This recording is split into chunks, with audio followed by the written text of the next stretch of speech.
Hello my dear student, welcome in today's video session. आज की class में हम डिस्कस करेंगे एक अच्छा टॉपिक जो बिल्कुल इजी है, दैट इज व्हीटस्टोन ब्रिज। और ये व्हीटस्टोन ब्रिज क्या होता है? व्हीटस्टोन ब्रिज में हम देखेंगे कि बेसिकली व्हीटस्टोन ब्रिज 4 रेजिस्टेंसेस का कॉम्बिनेशन होता है, जिनमें से हमें क्या होता है कि किसी भी एक रेजिस्टेंस की वैल्यू हम बाकी तीनों जो रेजिस्टेंसेस है उनकी टर्म्स में हम फाइंड आउट कर सकते हैं। तो विदाउट मेकिंग एनी डिले हम टॉपिक को स्टार्ट करते हैं and our topic is Wheatstone bridge. Wheatstone bridge. तो बेटा व्हीटस्टोन ब्रिज की हम बात करें तो व्हीटस्टोन ब्रिज में क्या होता है, यहाँ पे हमारे पास 4 रेजिस्टेंसेस होते हैं जो किसी खास पैटर्न में कनेक्ट होते हैं। लाइक जैसे एक रेजिस्टेंस ऐसे है मेरे पास, एक ये जो रेजिस्टर है जिसका रेजिस्टेंस R1 है, दूसरा रेजिस्टर ऐसे है, इन दोनों को ऐसे कनेक्ट किया हुआ है, ठीक है। और ये दोनों रेजिस्टर पैरेलल में है। देखो आपको पता है जब resistor end to end connect हो, क्लास 10th में आपने पढ़ा है, तो वो पैरेलल कॉम्बिनेशन होता है, ठीक है। फिर ये जो रेजिस्टर है फिर फर्दर यहाँ पे 2 और रेजिस्टर है उनके साथ कनेक्ट है, और ये जो दोनों रेजिस्टर है ये भी एक दूसरे के साथ किसमें है, पैरेलल में, एंड टू एंड कनेक्शन है। तो मेरे पास ये जो रेजिस्टर, इसकी रेजिस्टेंस R1 है, इसकी R2 रेजिस्टेंस है, इसकी R3 रेजिस्टेंस है और इसकी R4। और ये जो कॉम्बिनेशन है इसमें व्हीटस्टोन ब्रिज में 4 रेजिस्टेंसेस होते हैं और इनको हम नाम दे देते हैं। ये जो टर्मिनल पॉइंट है, ये जो दोनों रेजिस्टर जिस एंड पॉइंट पे कॉमन है वो A है, ये जो दोनों कॉमन है जिस पॉइंट पे उसको हम B बोल देंगे, ठीक है। फिर व्हीटस्टोन ब्रिज में एक और रेजिस्टेंस कनेक्ट होता है। क्या कनेक्ट होता है? एक और रेजिस्टर। तो उस रेजिस्टर को मैं रेजिस्टेंस मैं दिखा सकता हूँ यहाँ पे रेजिस्टर कनेक्ट करके, बट मान लो मैंने यहाँ पे गैल्वेनोमीटर कनेक्ट कर दिया।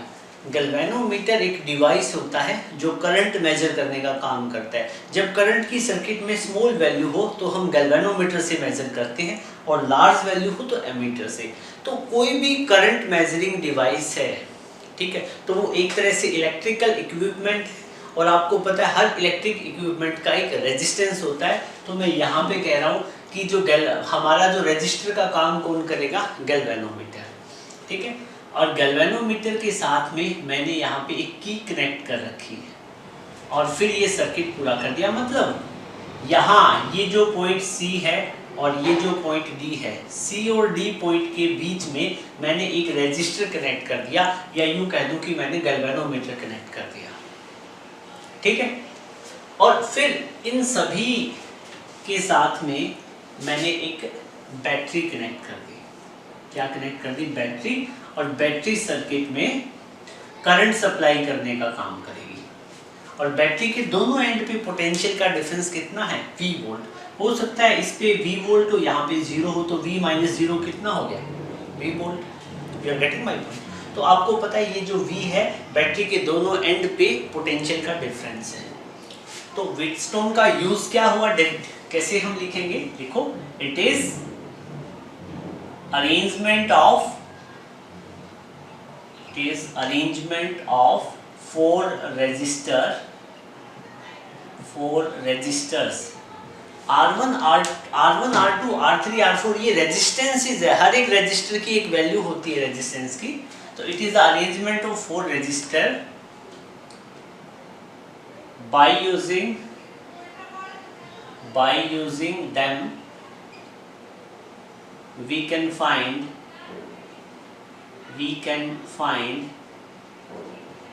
value of one resistor,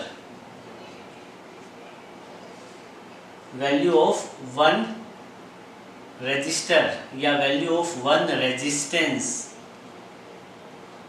in terms of other। बेटा ये एक ऐसी अरेंजमेंट है जिसमें हम क्या करेंगे कि हमें 4 में से किसी 3 रेजिस्टेंस की वैल्यू का पता हो तो चौथी रेजिस्टेंस को हम इनके इस सर्किट में कनेक्ट करेंगे और हम उस रेजिस्टर की रेजिस्टेंस की वैल्यू फाइंड आउट करेंगे। मतलब आपको R1, R2, R3 तो ये नोन वैल्यू है और सपोज करो कि R4 अननोन वैल्यू है, तो हम R1, R2, R3 की हेल्प से हम ये बता सकते हैं कि ये जो R4 अननोन रेजिस्टेंस है इसकी वैल्यू कितनी है। You are getting my point? ठीक है, तो ये तो बेसिकली कॉन्सेप्ट होता है व्हीटस्टोन ब्रिज का, इसलिए हम यूज करते हैं किसी अननोन रेजिस्टेंस की वैल्यू को फाइंड आउट करने के लिए।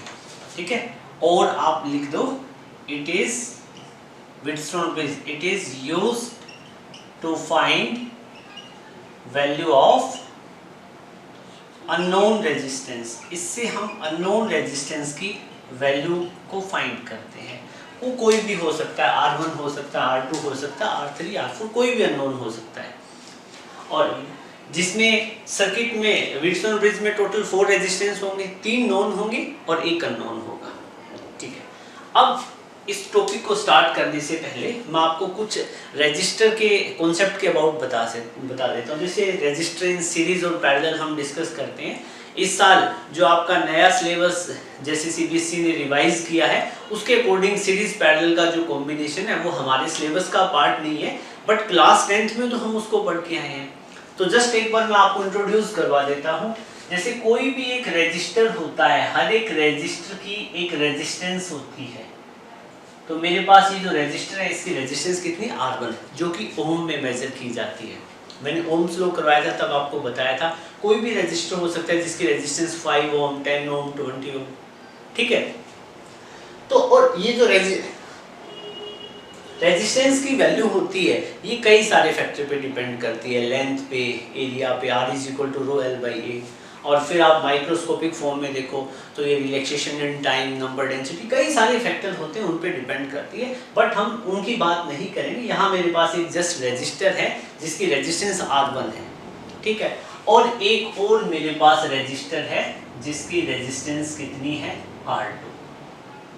आपको पता है हर एक रजिस्टर के 2 एंड पॉइंट होंगे, तो जब आप रजिस्टर को एंड टू एंड कनेक्ट कर दें, ऐसे कनेक्ट कर दो, तो इस तरह के कॉम्बिनेशन को आप बोलोगे कि ये सीरीज कॉम्बिनेशन है। This is the series combination of register, like जैसे कैपेसिटर के केस में हमने देखा था। तो सीरीज कॉम्बिनेशन में 2 रजिस्टर हैं, उनकी रेजिस्टेंस R1, R2 थी। सीरीज कॉम्बिनेशन में कनेक्ट करेंगे तो उनकी इक्विवेलेंट कैपेसिटेंस इन सीरीज वो कितनी होगी, दोनों की रेजिस्टेंस को आप ऐड कर दो, या फिर रेजिस्टेंस इन सीरीज को हम बोल देंगे इक्विवेलेंट रेजिस्टेंस, जो क्या होगा, दोनों रेजिस्टेंस के इंडिविजुअल सम के इक्वल होगा। फिर हमारे पास पैरेलल कॉम्बिनेशन आता है। पैरेलल कॉम्बिनेशन में क्या होता है बेटा, हमारे पास 2 रजिस्टर है R1, R2, ओके, और ये रजिस्टर के एंड पॉइंट है। जब आप इन दोनों रजिस्टर के एंड पॉइंट को कॉमन कर देते हो, किसी एक पॉइंट पे कनेक्ट कर देते हो, और इन दोनों को किसी एक पॉइंट पे, तो इस टाइप का जो कॉम्बिनेशन होता है this is known as parallel combination of resistor. ये पैरेलल कॉम्बिनेशन होता है रजिस्टर का। और पैरेलल कॉम्बिनेशन में जो इक्विवेलेंट रेजिस्टेंस या रेजिस्टेंस इन पैरेलल कॉम्बिनेशन होती है वो क्या होता है, 1/R1 प्लस में 1/R2। क्लास 10th में आपने डिस्कस किया था। ठीक है, और या फिर आप इसको यूं भी लिख सकते हो, और Rp को क्या लिख सकते हो, 1/R इक्विवेलेंट। तो इक्विवेलेंट रेजिस्टेंस क्या होगी, दोनों रेजिस्टेंस के आप इनवर्स, ये क्या है, इनवर्स कर दो, उल्टा कर दो 1/, ठीक है, उनके सम के इक्वल होगी। तो ये सीरीज में और ये पैरेलल में इस तरह से हम रेजिस्टेंस फाइंड कर सकते हैं। ठीक है, चलो एक तो आपको ये बताना था इस टॉपिक के साथ में।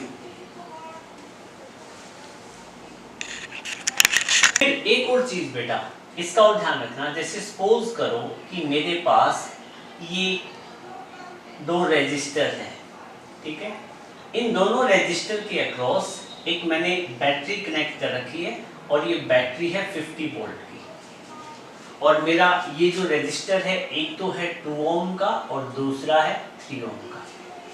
ठीक है बेटा, अब मैं आपसे पूछूं कि बताओ इक्विवेलेंट रेजिस्टेंस कितनी है, तो नेचुरल सी बात है, आप क्या करोगे, इक्विवेलेंट रेजिस्टेंस फाइंड आउट करने के लिए दोनों रेजिस्टेंस को ऐड करोगे, तो आपके पास जो टोटल रेजिस्टेंस कितनी आ गई 5 ओम, आज लिखने की जरूरत नहीं, ये कितनी आ गई 5 ओम। और मैं आपसे पूछता हूँ कि बताओ सर्किट में करंट कितना है, तो बताओ पोटेंशियल डिफरेंस कितना है V कितना है 50 वोल्ट।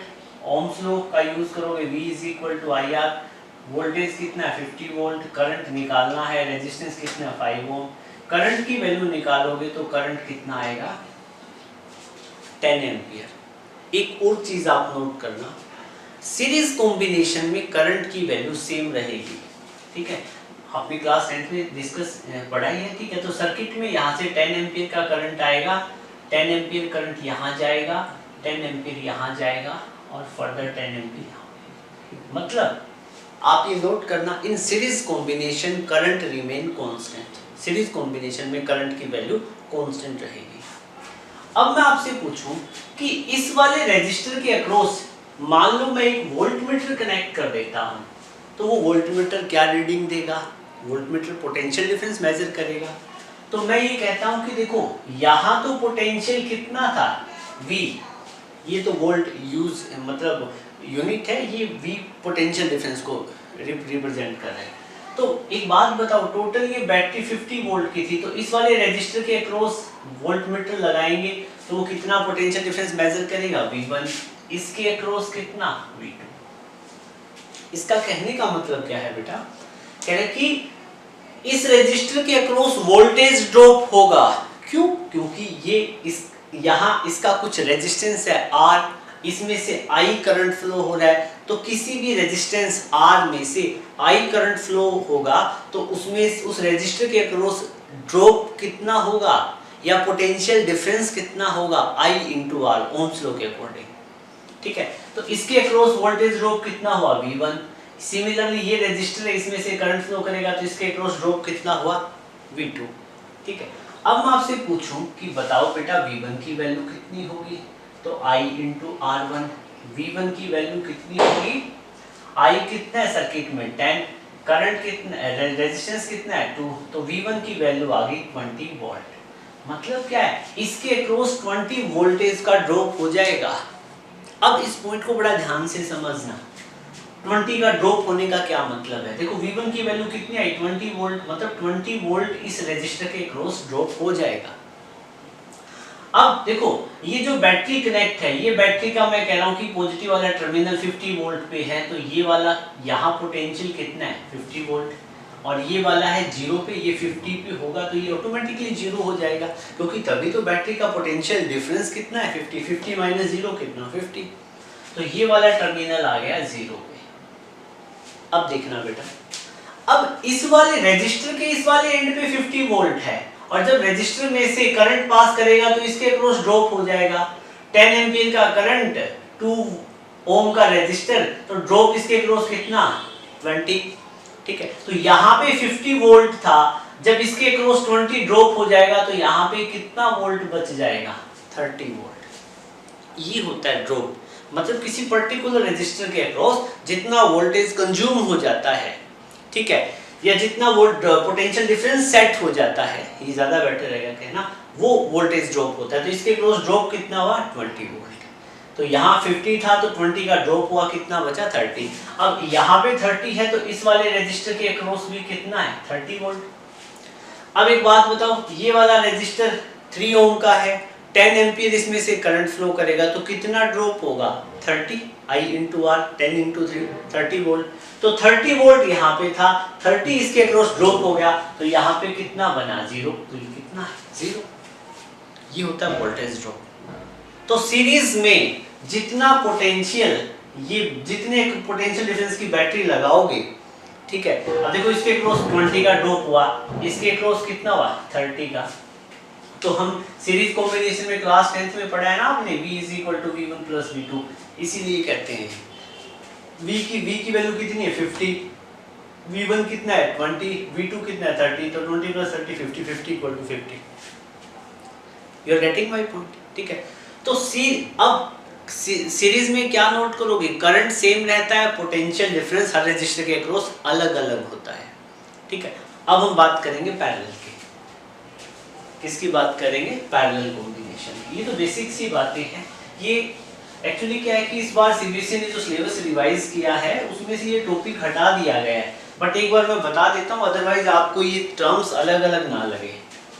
फिर हम बात करेंगे, मेरे पास दो रेजिस्टर है, ठीक है, और दोनों पैरेलल में कनेक्ट है।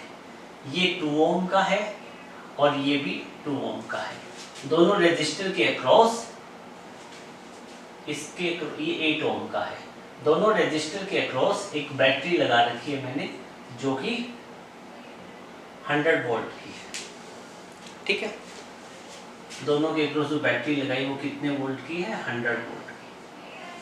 तो बेटा देखो, ये वाला बैटरी का एंड मैं कह रहा हूँ पॉजिटिव है नेगेटिव है, तो मैं यहाँ पे कह रहा हूँ ये 100 वोल्ट पे है, ये कितने है? 0 वोल्ट पे है। तो दोनों का डिफरेंस कितना हुआ? दोनों टर्मिनल का 100 वोल्ट, ये यहाँ पे लिखा हुआ है। दो रेजिस्टर के अक्रॉस कनेक्ट कर दी, तो ये वाला 100 वोल्ट पे है, तो ये वाला टर्मिनल भी कितने वोल्ट पे होगा? 100 वोल्ट पे। ये वाला टर्मिनल 0 वोल्ट पे। ये वाला टर्मिनल 100 पे है, तो ये भी कितने पे रहेगा? 100 वोल्ट पे। ये वाला टर्मिनल भी कितने वोल्ट पे? 100। ये वाला 0 पे है, तो ये वाला भी 0 वोल्ट पे, ये वाला भी 0 वोल्ट। तो आपने क्या देखा, जब पैरेलल कॉम्बिनेशन होता है और पैरेलल कॉम्बिनेशन में चाहे कितने ही रेजिस्टेंस लगे हो, यहाँ 2 ओम के रेजिस्टर के अक्रॉस में पोटेंशियल डिफरेंस की बात करूं तो इस एंड पे कितना है? 100, इस पे कितना है? 0, ठीक है। तो डिफरेंस कितना हुआ? 100 माइनस 0 का 100 वोल्ट। तो पैरेलल कॉम्बिनेशन में कितने ही रेजिस्टर कनेक्ट हो, हर एक के अक्रॉस पोटेंशियल डिफरेंस क्या रहता है? Same. You are getting my point, ठीक है। अब मैं आपसे पूछूं कि सर्किट में करंट कितना फ्लो हुआ, तो यहाँ पे सर्किट का जो रेजिस्टेंस आप निकालो, 1/2 प्लस में 1/8 ऐसे निकाल लोगे ना, 8 वाट, ठीक है। ऐसे ही सोल्व करना है इसको। तो R की वैल्यू आप निकालोगे 16/10। रेजिस्टेंस कितना आ गया टोटल सर्किट का? 16/10। और पैरेलल में रेजिस्टेंस की वैल्यू डिक्रीज करती है, सीरीज में इंक्रीज करती है। अब मैं आपसे पूछूं कि बताओ इसमें करंट कितना फ्लो होगा? इसमें देखो, अब टोटल करंट कितना फ्लो होगा इसको छोड़ो, पहले टोटल सर्किट में करंट फ्लो कितना हुआ? I। कितना फ्लो हुआ? I। इस I करंट की वैल्यू निकालने के लिए मेरे को क्या करना पड़ेगा? ओम्स लॉ लगाऊंगा मैं, V = IR। तो I की वैल्यू निकालूंगा V/R से। तो V की वैल्यू कितनी है? 100। R की वैल्यू कितनी है? 16/10। ये ऊपर चला जाएगा, ठीक है। तो करंट की वैल्यू आ जाएगी 1000/16। मतलब सर्किट में इतना करंट फ्लो करेगा, कितना फ्लो करेगा? 1000/16 ampere. You are getting my point. अब इसके बाद में इतना सर्किट में करंट फ्लो करेगा, तो अब इस बात बताओ, ये यहाँ पे आ गया करंट, यहाँ पे I करंट है ये टोटल, तो यहाँ पे आके करंट डिवाइड हो जाएगा, इधर करंट I1 चला जाएगा, इधर करंट क्या चला जाएगा? I2। कोई भी जंक्शन पॉइंट होगा वहाँ पे करंट की वैल्यू रेजिस्टेंस के अकॉर्डिंग वेरी कर जाएगी। दोनों जगह एक जैसा रेजिस्टेंस है तो दोनों ब्रांच में से एक जैसा करंट जाएगा, और मान लो यहाँ पे रेजिस्टेंस ज़्यादा है तो यहाँ करंट कम जाएगा, और यहाँ रेजिस्टेंस कम है तो यहाँ करंट ज़्यादा जाएगा। तो इन दोनों केस में करंट कहाँ कम जाएगा? यहाँ इस 8 ओम वाली ब्रांच में से, क्योंकि यहाँ रेजिस्टेंस ज़्यादा है, यहाँ रेजिस्टेंस कम है तो यहाँ से करंट ज़्यादा जाएगा। तो I1 की वैल्यू ज़्यादा होगी और I2 की वैल्यू कम होगी। कैसे निकालेंगे I1 I2 की वैल्यू आपको निकालनी हो तो?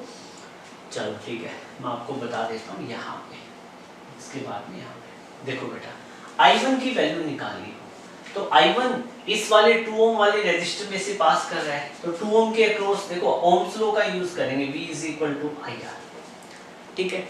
2 ओम के अक्रॉस वोल्टेज कितना है? 100 वोल्ट का। सर्किट में ये रेजिस्टेंस कितनी है? 2 ओम की। तो करंट की वैल्यू आप निकाल लो, I की वैल्यू, और इसमें से करंट कितना जा रहा है? I1 जा रहा है। कितना जा रहा है? I1। तो बताओ कितना बनेगा? 100/2। ये I1 की वैल्यू आ गई बेटा 50 एम्पियर।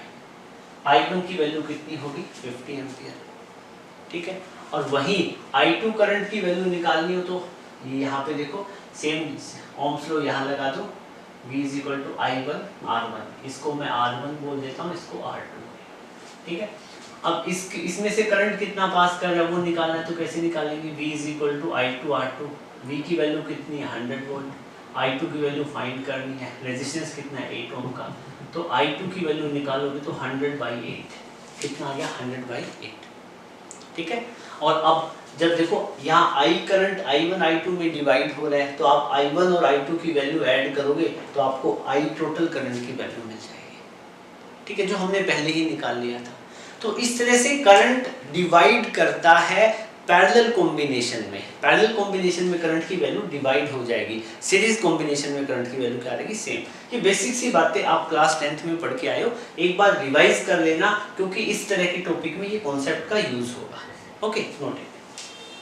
बेटा व्हीटस्टोन ब्रिज आपको पता है ये 4 रजिस्टर का कॉम्बिनेशन होता है, 3 की वैल्यू पता होती है और 1 की वैल्यू नहीं पता होती, तो इस केस में हम क्या बोलेंगे कि फोर्थ रेजिस्टेंस की वैल्यू हम बड़े ही इजीली तरीके से कैलकुलेट कर लेंगे by using Wheatstone bridge, but वो डिपेंड करता है कुछ फैक्टर पे, ठीक है ना। ऐसे ही वो वैल्यू फाइंड आउट नहीं हो जाएगी, हमारा ब्रिज क्या होना चाहिए बैलेंस। अब कहोगे सर बैलेंस क्या होता है, तो व्हीटस्टोन ब्रिज के बैलेंस होने की कंडीशन हम प्रिंसिपल की बात करेंगे कि व्हीटस्टोन ब्रिज का प्रिंसिपल क्या है, ठीक है। तो लिखे यहाँ पे principle of Wheatstone bridge, principle of Wheatstone bridge. ये क्या कहता है, ये कहता है कि इफ आपके पास में ये सर्किट है, इसमें R1/R2 का रेशियो R3/R4 का रेशियो इक्वल हो जाए, मतलब R1/R2 अपॉन में R3/R4 का रेशियो इक्वल हो जाए, ठीक है। तो उस केस में क्या कह रहा है, then no current will flow through galvanometer. उस केस में गैल्वेनोमीटर में से कोई करंट फ्लो नहीं करेगा, ठीक है। Then it is said bridge is balance, और हम इसको बोलेंगे कि ब्रिज क्या है बैलेंस है। कहानी क्या है, कहानी देखो, ये कह रहा है कि देखो 4 रजिस्टर आपने इस कॉम्बिनेशन में लगा दी, ये R1 R2 R3 R4, और 5वां रजिस्टर कौन सा है गैल्वेनोमीटर। ये जो आप G देख रहे हो ना, G क्या चीज है, रेजिस्टेंस है, G is the resistance of galvanometer, ये गैल्वेनोमीटर का रेजिस्टेंस है, R ही है ये, इसको R5 भी बोल सकते हो, कई बुक में R5 लिखा हुआ मिलेगा। सो अब यहाँ पे मैं आपको कहूं ये जो कॉम्बिनेशन है 4 रजिस्टर तो इस पैटर्न में कनेक्ट है, 5वां इनके साथ ऐसे कनेक्ट है सर्किट में, तो अब इनके साथ में हम बैटरी कनेक्ट करेंगे, तो नेचुरल सी बात है बैटरी में से करंट फ्लो करेगा इस डायरेक्शन में, ए पॉइंट पे आके करंट डिवाइड हो जाएगा, कुछ करंट इधर R1 में से कितना जाएगा I1, R2 में से कितना जाएगा I2, ठीक है ना। फिर करंट यहाँ पे कितना आया I1 और यहाँ पे करंट कितना आया I2। अब इस पॉइंट पे ध्यान देना, C पॉइंट पे आके अब करंट को डिवाइड होना चाहिए ना, इधर यहाँ पे इधर कितना जाना चाहिए I1 डैश, इधर यहाँ इधर I2 जाना चाहिए, इधर I3 जाना चाहिए, मतलब करंट की वैल्यू चेंज होनी चाहिए ना, बिल्कुल होनी चाहिए। सिमिलरली यहाँ I2 करंट आया तो यहाँ पे करंट की वैल्यू इधर चेंज होनी, इधर कुछ करंट जाएगा इधर कुछ करंट जाएगा, बिल्कुल जाएगा। बट ये क्या कहता है रूल, ये कहता है, कह रहा है कि व्हीटस्टोन ब्रिज बैलेंस कब होता है, ये बैलेंस तब होगा अब यहाँ पे C पे कोई पोटेंशियल होगा सर्किट में और D पे कोई पोटेंशियल होगा, बिल्कुल होंगे यार। यहाँ देखो ये यहाँ पे V पोटेंशियल है तो ये हाई पोटेंशियल है, कुछ पोटेंशियल यहाँ था फिर ड्रॉप हो जाएगा, तो कुछ पोटेंशियल यहाँ बचेगा, यहाँ पोटेंशियल है यहाँ पे भी ड्रॉप हो जाएगा, कुछ पोटेंशियल यहाँ बनेगा, तो दोनों पॉइंट पे ये भी व्हीटस्टोन ब्रिज का पार्ट है। कह रहे कि इस कंडीशन में C और D पॉइंट पे पोटेंशियल क्या होना चाहिए सेम। देखो जब C और D पे पोटेंशियल सेम रहेगा तभी तो इस गैल्वेनोमीटर में से करंट नहीं जाएगा। अब देखो की तो मान लो हमने क्लोज कर दी, अरे की है ही नहीं, क्योंकि की से कंफ्यूजन में आ रहे, कोई बात नहीं, की नहीं लगाते हैं, ठीक है।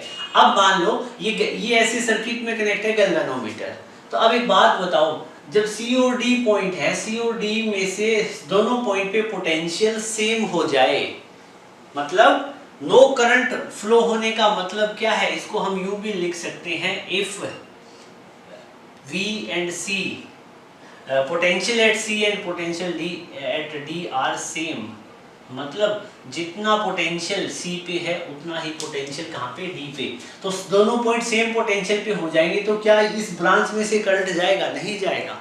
करंट फ्लो होने के लिए दोनों एंड पे, कंडक्टर के दोनों एंड पे, वायर के दोनों एंड पे पोटेंशियल का डिफरेंस होना जरूरी है। एक पे हायर, दूसरे पे लोअर पोटेंशियल होगा, तभी करंट फ्लो करेगा। You are getting my point? तो इस सिचुएशन की हम बात करें तो यहाँ पे आपको पता है हमने कंडीशन ले ली है, नाउ हम क्या करेंगे, इस कंडीशन को डिराइव करेंगे, ठीक है।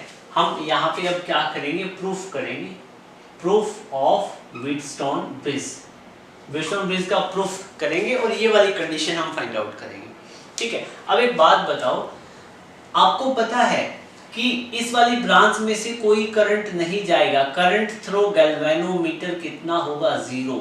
गैल्वेनोमीटर में से कोई करंट नहीं जाएगा, तो गैल्वेनोमीटर कोई डिफ्लेक्शन नहीं दिखाएगा, या हम यूं कहते हैं कि गैल्वेनोमीटर नल डिफ्लेक्शन दिखाएगा, 0 डिफ्लेक्शन दिखाएगा। कब दिखाएगा? जब पोटेंशियल सी और डी पॉइंट पे क्या हो जाए? सेम। सी और डी पॉइंट पे क्या हो जाए? Same. You getting my point?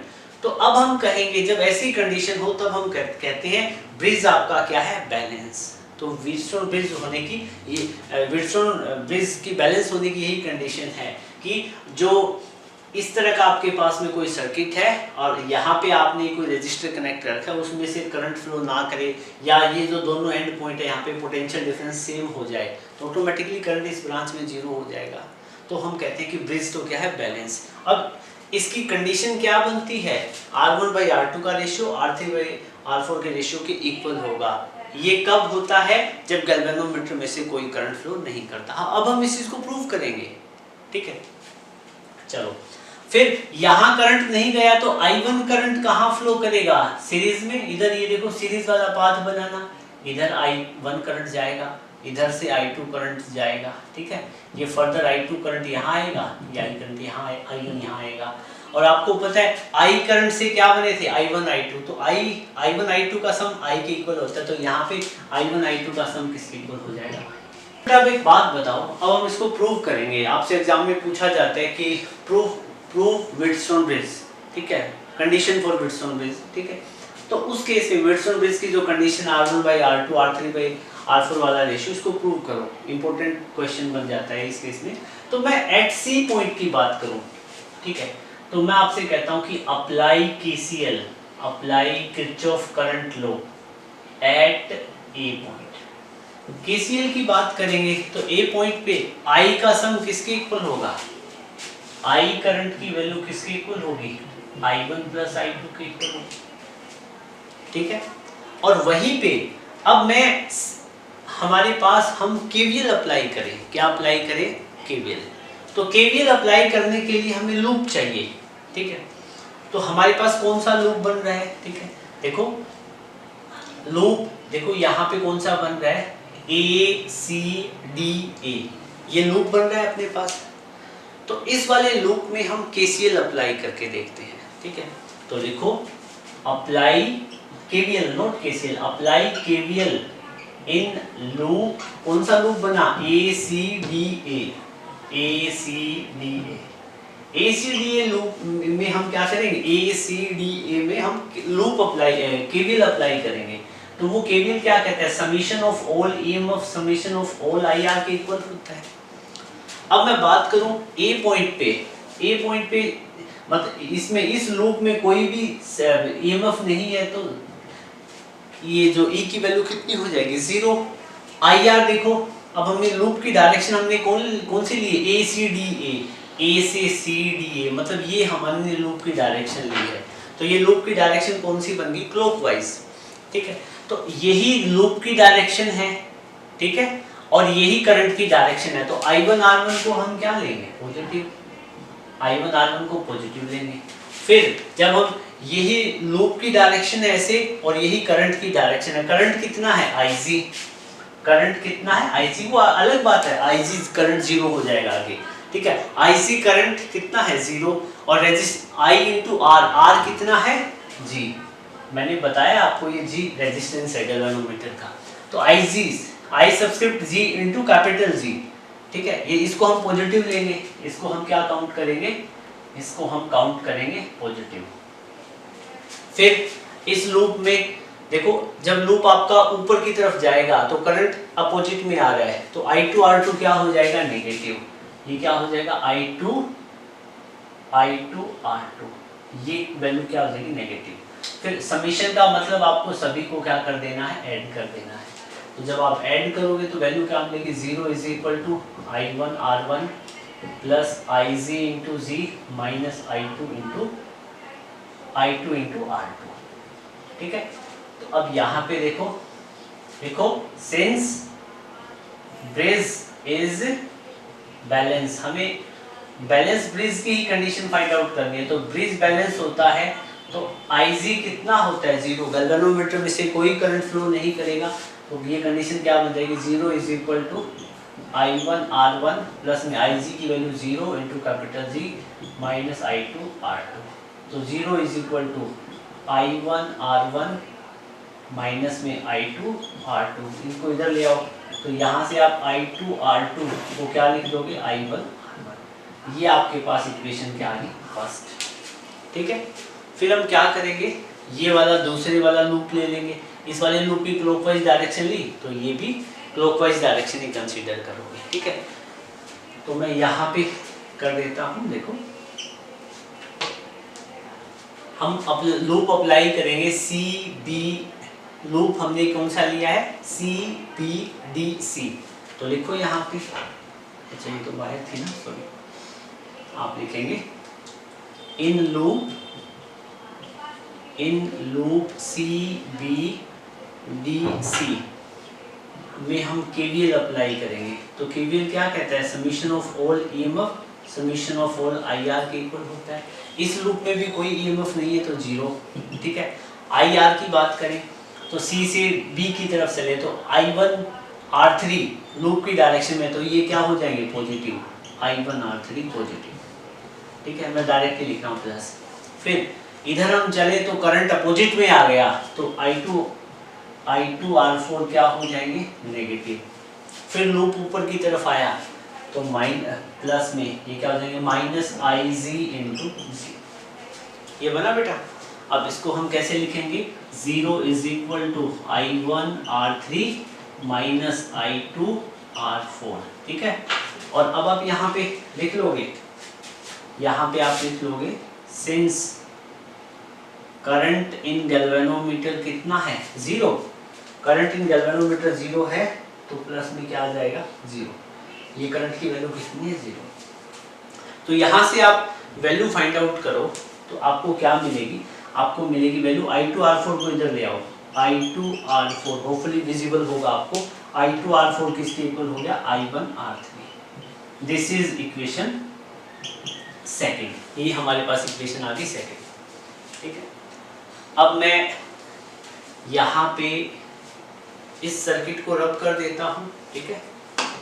इसकी हमें अब रिक्वायरमेंट देखते हैं, नहीं पड़ेगी, सर्किट की रिक्वायरमेंट नहीं पड़ेगी क्योंकि हमें तो कंडीशन प्रूव करनी थी ना बेटा। ये देखो अब यहाँ से मैं दोनों इक्वेशन लिख देता हूँ। फर्स्ट इक्वेशन आपको क्या मिली, फ्रॉम इक्वेशन फर्स्ट से हमने देखा I1 R1 किसके इक्वल थी, I2 R2 के इक्वल। फ्रॉम इक्वेशन सेकंड से हमने क्या देखा, I2 R4 किसके इक्वल है, I1 R3 के इक्वल, ठीक है। अब हम इसको कैसे लिख सकते हैं, इसको ऐसे भी तो लिख सकते हैं ना, इसको इधर लिख दो, हम इसको यूं भी तो लिख सकते हैं ना, I1 R3 is equal to I2 R4, बात तो एक ही है, ठीक है। अब मैं क्या करता हूँ, इक्वेशन 1 को इक्वेशन 2 से डिवाइड करता हूँ, तो लेफ्ट को लेफ्ट से, राइट को राइट से। तो क्या बनेगा हमारा I1 R1 is equal to I1 R1 is equal to I1 R3 is equal to I2 by R2 I2 by R4 sorry I2 into R2 upon में I2 इंटू R4। सो हम अब cancel out कर देंगे I2 से I2 I1 से I1। तो हमारे पास क्या कंडीशन बनी, R1 by R3 is equal to R2 by R4। Cross multiply करो, R1 R4 को हम लिखेंगे R3 R2, फिर हम क्या करेंगे R1 के अपॉन में क्या ले आएंगे R2 और R3 के अपॉन में क्या ले जाएंगे R4। ठीक है, which is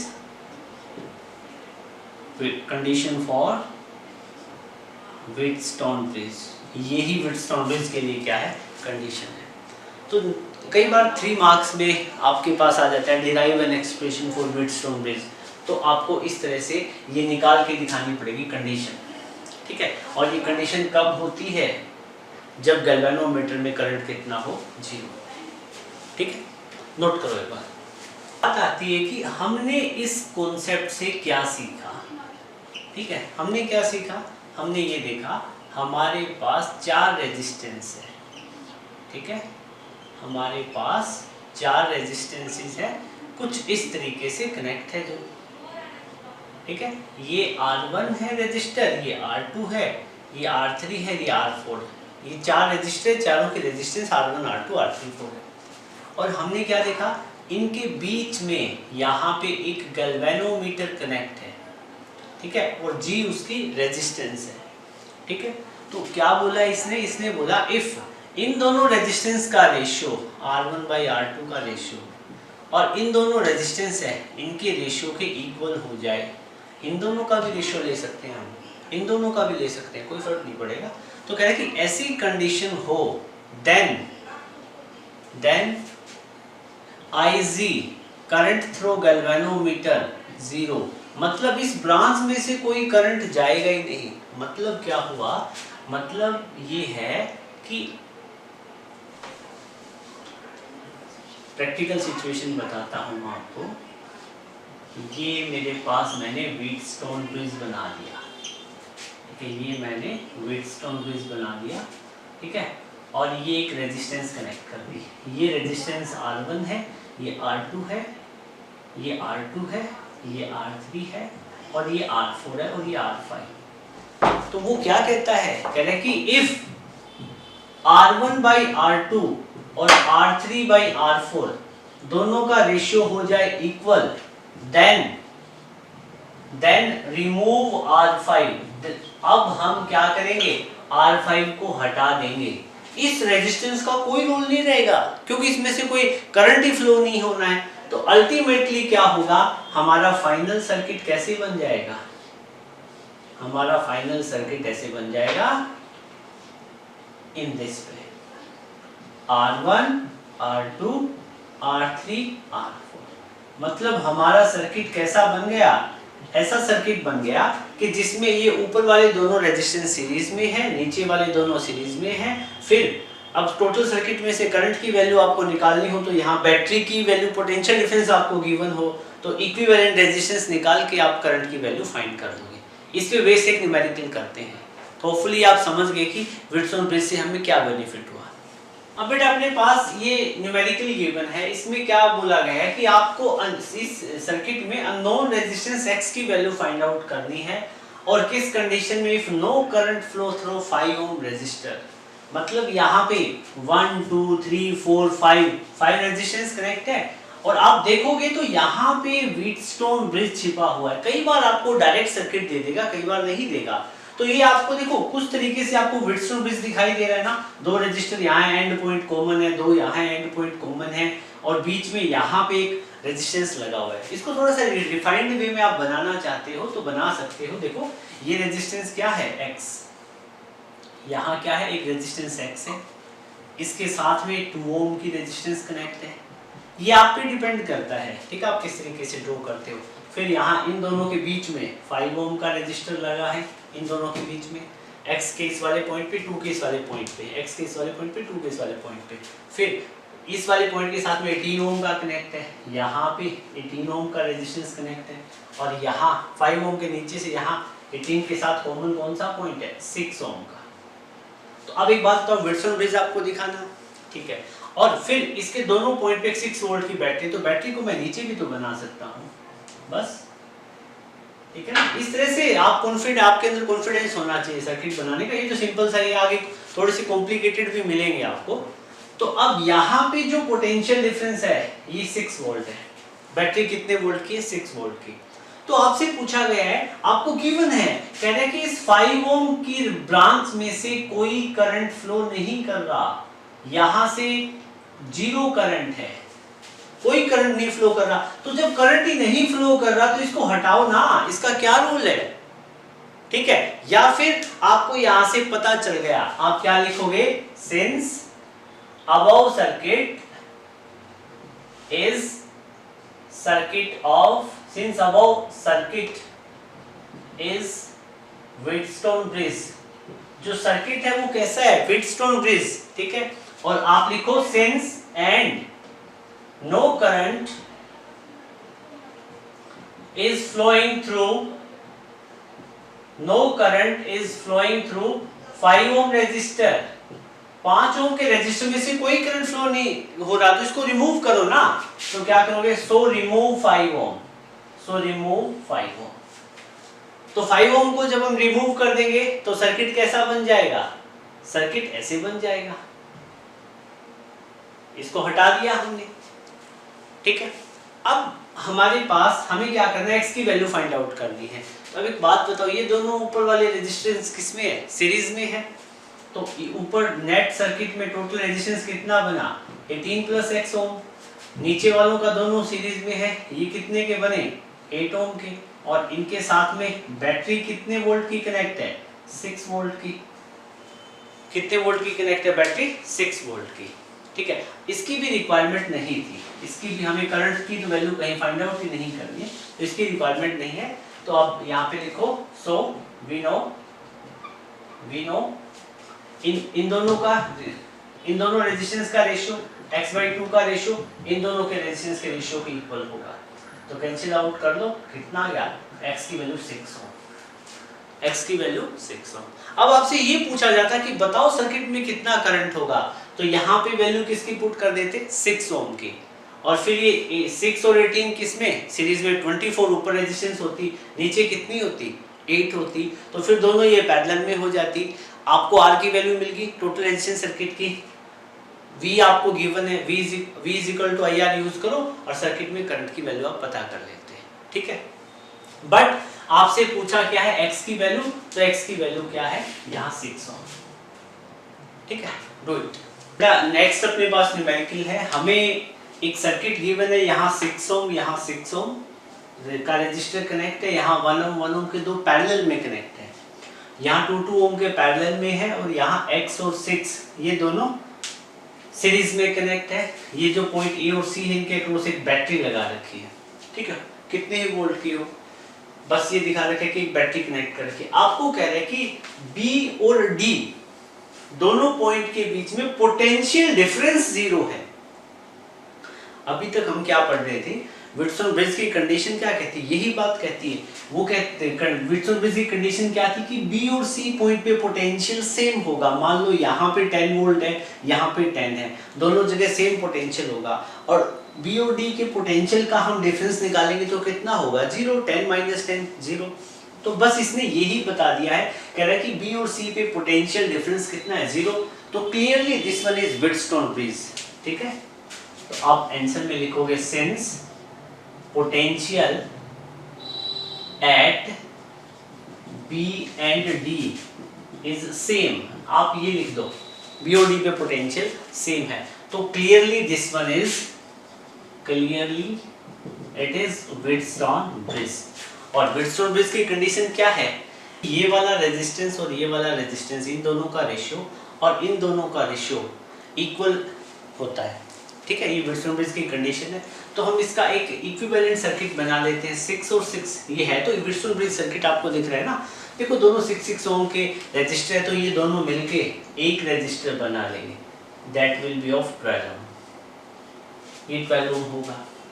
ये दोनों x और 6 है, दोनों सीरीज में है, ये मिलके कितने ओम का रेजिस्टेंस बना लेंगे, x प्लस 6 ओम का, ठीक है, x प्लस 6 ओम का, ठीक है। ये दोनों ए पॉइंट पे कनेक्ट है, ए पॉइंट दिखा दो। फिर 1 और 1 दोनों पैरेलल में है, जब वो 1 और 1 पैरेलल में होंगे तो इनका इक्विवेलेंट रेजिस्टेंस 1/2 ओम हो जाएगा, ठीक है।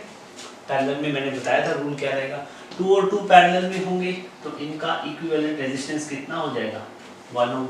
ये वाला पॉइंट क्या रहेगा, B, this one is D, this one is C। आपको करना क्या है, x की वैल्यू फाइंड आउट करनी है, तो आप लिखें यहाँ पे अकॉर्डिंग टू व्हीटस्टोन ब्रिज। तो व्हीटस्टोन ब्रिज क्या क्या है, इन दोनों रेजिस्टेंस का रेशियो निकालो, 12/6 प्लस x, इन दोनों का रेशियो निकालो 1/2/1, देखो 12/6 plus 1 is equal to 1/2, cross multiply करो 24 is equal to 6 plus x की वैल्यू आ जाएगी 18 ohm. So it was all about today's class. Hopefully video आज का आपको अच्छा लगा होगा। वीडियो अच्छा लगे तो इसको लाइक करना, और बेटा इस टाइप के जो क्वेश्चन है आपकी रेफरेंस बुक में बहुत सारे मिल जाएंगे। यहाँ पे तो अननोन रेजिस्टेंस x इसके साथ सीरीज में था, हो सकता है इस वाली 1 ओम की जगह x कनेक्ट कर दिया जाए तो इस अननोन रेजिस्टेंस की वैल्यू क्या होगी। तो आपको क्या करना था, इसी मेथड को फॉलो करना था आपको, ठीक है। और मतलब अब आप कहोगे सर मान लो कि यहाँ पे पोटेंशियल डिफरेंस सेम नहीं होता, नहीं, व्हीटस्टोन ब्रिज पे आपको वही क्वेश्चन दिए जाएंगे जब ऐसी सिचुएशन बनती हो। You are getting my point.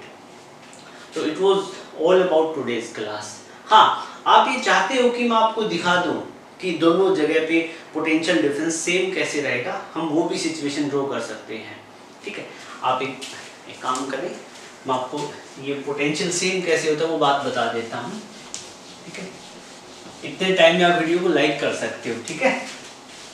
सो हाँ बेटा, इसी के साथ में मैं आपको जो B और D पॉइंट पे, अभी जैसे हम बात करें हमारे पास कोई एक व्हीटस्टोन, ये हमारे पास एक सर्किट गिवन है, ठीक है।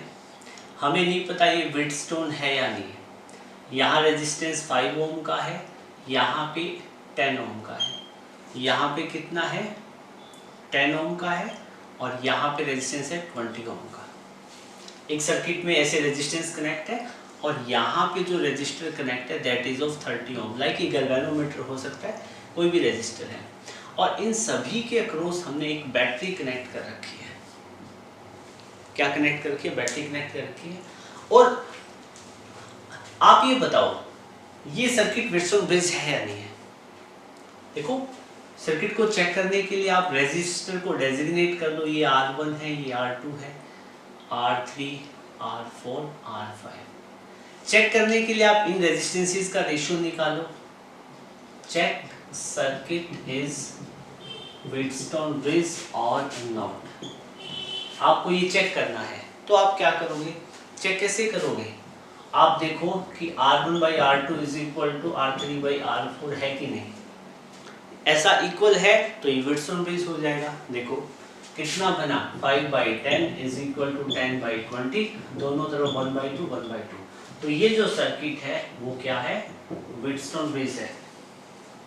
This circuit is Wheatstone bridge. अब व्हीटस्टोन ब्रिज पे हम क्या करते हैं, ये व्हीटस्टोन ब्रिज हो तो ये बीच वाला रेजिस्टर हम रिमूव कर देते हैं। क्यों रिमूव करते हैं, क्योंकि यहाँ पे जो पॉइंट होता है, सपोज करो ये पॉइंट A है, ये B है, ये C है और ये D है। यहाँ पे जो B पॉइंट है, यहाँ पे जो D पॉइंट है, B पे पोटेंशियल कितना है VB, और D पे पोटेंशियल कितना है VD। इसलिए अब हम क्या करेंगे, ऐसी कंडीशन है तो हम क्या करते हैं, नाउ रिमूव R5 को रिमूव करते हैं बिकॉज पोटेंशियल एट B और पोटेंशियल एट D इक्वल होता है। इतना तो मैंने बता दिया था आपको, न्यूमेरिकल भी कर लिए, कॉन्सेप्ट भी बता दिया था, ठीक है। एक बात बताओ, आप B और D पॉइंट पे पोटेंशियल निकाल के देखो ना, इस कंडीशन के लिए निकाल के देखो B पे पोटेंशियल कितना बन रहा है और D पे कितना है, निकाल सकते हो, बिल्कुल इजी सा काम है, ठीक। मैं कहता हूँ कि ये जो बैटरी है ना दैट इज ऑफ 60 वोल्ट की बैटरी है इस सिचुएशन में। तो अब आप क्या करोगे, आपको B पे पोटेंशियल निकालना है, ठीक है। तो मैं यहाँ से बैटरी से टोटल करंट कितना निकलेगा I, यहाँ पे करंट कितना जाएगा I1, ठीक है, और यहाँ से करंट कितना पास होगा I2, ठीक है। फिर यही I1 करंट यहाँ जाएगा, यही I2 करंट यहाँ जाएगा, I1 I2 कंबाइन हो गए सी पॉइंट पे, KCL के अकॉर्डिंग टोटल करंट आई। तो A पे KCL लगाओगे तो I1 प्लस I2 में कन्वर्ट हो रहा है, C पे लगाओगे तो I1 I2 मिलके I करंट बना रहे हैं, ठीक है, according to KCL, Kirchhoff current law. अब मैं तो आपसे ये कह रहा हूँ कि आप B पॉइंट पे ड्रॉप निकालो, तो B पॉइंट पे ड्रॉप निकालने के लिए आपको ये 5 ओम में से कितना करंट पास हो रहा है उसकी वैल्यू फाइंड आउट करनी है। आप कैसे फाइंड आउट करोगे बेटा, ये जो दोनों रेजिस्टर सीरीज में कनेक्ट है, इनके अक्रॉस पोटेंशियल कितना है 60 वोल्ट। फिर ये जो दोनों R2 और R4 है 10 और 20 वोल्ट वाले, इनके अक्रॉस भी पोटेंशियल कितना है 60 वोल्ट। मैं I1 की वैल्यू निकालता हूँ, तो ओम्स लॉ से हम कैसे निकालेंगे, V = IR। तो करंट की वैल्यू कितनी है सर्किट में, I1 सेम रहती है सीरीज में, और इस सर्किट की इस ब्रांच में टोटल रेजिस्टेंस कितना है बताओ, R1 + R3, तो ये V = IR मैंने ओम्स लॉ लगाया है। V की वैल्यू बेटा कितनी है 60, I1 की वैल्यू फाइंड करनी है, R1 कितना है 5, R3 कितना है 10, तो यहाँ से I1 की वैल्यू आप निकालोगे 60/15 4 एम्पियर, कितनी आ जाएगी 4 एम्पियर। चलो अब एक बात बताओ, मैं कहता हूँ कि ये वाला बैटरी का पॉजिटिव कितने पे 60 वोल्ट पे है, ये वाला 0 वोल्ट पे है, ये वाला हिस्सा 60 वोल्ट पे है, तो ये वाला हिस्सा भी 60 वोल्ट पे, मतलब यहाँ पे पोटेंशियल की बात करूँ तो 60 वोल्ट है, कितना है 60 वोल्ट। अब I करंट R1 रजिस्टर में से फ्लो होगा तो ड्रॉप हो जाएगा कितना IR, तो 60 था यहाँ पे पोटेंशियल, तो I करंट कितना है 4 एम्पियर, रेजिस्टेंस कितना है 5 ओम, तो 4 × 5 कितना 20, मतलब यहाँ 60 ओम है, इसके क्रॉस 20 फोल्ड हो जाएगा, B पे पोटेंशियल कितना आ जाएगा 40 वोल्ट। ये बात समझनी जरूरी है, समझ में आई ना अच्छे से, ठीक है। अब मैं I2 करंट की वैल्यू निकालना चाहूँ, I2 करंट की वैल्यू कैसे निकालेंगे, इस वाले ब्रांच के क्रॉस देखो R2 और R4 इसके क्रॉस कितने का पोटेंशियल डिफरेंस है 60 वोल्ट का, तो हमें I2 की वैल्यू निकालनी है तो ओम्स लॉ लगाएंगे, V = IR। किस करंट की वैल्यू निकालनी है I2 की, डन। और इस ब्रांच में रेजिस्टेंस देखो कितना है, R2 R4 दोनों सीरीज में है, तो इक्विवेलेंट ऐड करने पे मिल जाएगा। इनके अक्रॉस बैटरी कितने वोल्ट के 60, I2 करंट की वैल्यू निकालनी है, दोनों रेजिस्टेंस जोड़ो 10 और 20 कितना 30, 10 + 20 कितना 30, तो 60 = I2 × 30, तो I2 की वैल्यू कितनी आ जाएगी 60/30, 60/30 कितना 2 एम्पियर। करंट यहाँ से कितना फ्लो होगा 2 एम्पियर। अब एक बात बताओ, इनके अक्रॉस 60 वोल्ट की बैटरी कनेक्ट है, यहाँ 60 वोल्ट, यहाँ 60, यहाँ 60, यहाँ 60, यहाँ पे भी 60, तो यहाँ पे भी पोटेंशियल कितना होगा 60 वोल्ट होगा। अब 60 वोल्ट पोटेंशियल है, अब ये रजिस्टर आ गया R2, इसमें से I2 करंट फ्लो हो रहा है, तो ड्रॉप होगा कितना IR का, तो यहाँ पे ड्रॉप कितना होगा I2 R2 का, तो 60 वोल्ट पोटेंशियल डिफरेंस था यहाँ पे, और ड्रॉप कितना होगा, I2 की वैल्यू कितनी है, I2 की वैल्यू है 2 एम्पियर, रेजिस्टेंस कितना है 10 एम्पियर, तो 10 × 10 × 2 कितना 20, तो 60 तो यहाँ पोटेंशियल था, 20 इसके क्रॉस ड्रॉप हो जाएगा, तो यहाँ पे कितना बचा 40 वोल्ट, यहाँ पे कितना बचा 40 वोल्ट। अब एक बात बताओ, ये देखो B पे पोटेंशियल कितना 40 वोल्ट, D पे कितना 40, तो सेम पोटेंशियल पे क्या इस ब्रांच में करंट फ्लो होगा, नहीं होगा। इसीलिए हम क्या बोलते हैं इसको, किस कैटेगरी में रखते हैं, व्हिटस्टोन ब्रिज के। You are getting my point. तो बेटा ये तो था व्हिटस्टोन ब्रिज के अबाउट, मैंने सारे कॉन्सेप्ट डिस्कस कर दिए हैं, कुछ न्यूमेरिकल जो इंपॉर्टेंट टाइप के वो भी बता दिए हैं। नेक्स्ट वीडियो में मिलेंगे हम एक नए टॉपिक के साथ में, ओके। सो अब चैनल पे आप नए हो, चैनल आपने सब्सक्राइब नहीं किया है तो चैनल सब्सक्राइब कर देना। So thank you, have a great day ahead.